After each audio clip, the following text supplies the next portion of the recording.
मी शीतल हरिंगळे ऐकेवाड ग्रामपंचायत सदस्य आहे.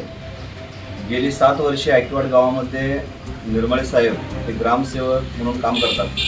खऱ्या अर्थानं प्रशासकीय बदली 3 वर्षानंतर शासकीय अधिकाऱ्यांचे होते, तरीसुद्धा ते 7 वर्षे तळ ठोकून ऐकेवाड गावामध्ये आहेत. बऱ्यापैकी आमच्या निदर्शनास आलेली गोष्ट म्हणजे सर्वसामान्य माणसांना ज्या पद्धतीनं ग्रामपंचायतीमधून सहकार्य मिळालं पाहिजे त्या पद्धतीनं सहकार्य ते करताना दिसत नाही.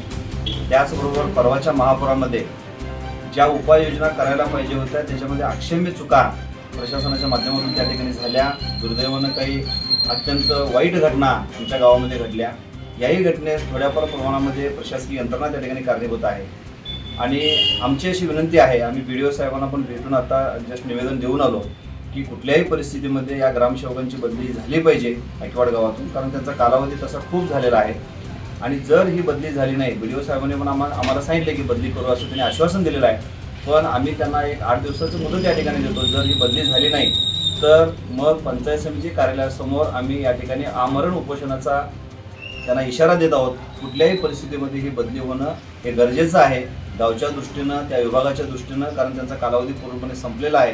आणि प्रशासकीय कामामध्ये फक्त लाल फीत दाखवण्याच्या व्यतिरिक्त सहकार्याची भूमिका त्यांची अजिबात नाही. अगदी महापुराच्या कालावधीमध्ये आम्ही बघितलं, जेव्हा लोक विस्थापित झाली गायरांमध्ये, गुरुदत्त कारखान्याच्या परिसरामध्ये चाऱ्याचा गंभीर प्रश्न निर्माण झाला. आमचे सहकारी रशीद मुल्ला आहेत, बाळशिंग राजपूत सर आहेत, बरेच आमचे गावातले सहकारी आहेत. या सगळ्यांना घेऊन आम्ही तिथं प्रशासनाच्या तहसीलदारांच्या मदतीनं चाऱ्याची व्यवस्था केली, लोकांच्या जेवणाची व्यवस्था केली. त्याही कामामध्ये फक्त इतर विभागाकडे बोट दाखवण्याशिवाय कुठलंही काम त्यांनी चांगल्या पद्धतीने केलेलं आम्हाला निदर्शनास आलेलं नाही. त्यामुळे प्रशासनाला पुन्हा एकदा विनंती राहील, लवकरात लवकर त्यांची बदली व्हावी, अन्यथा आमरण उपोषणाचा इशारा आम्ही या ठिकाणी देतो.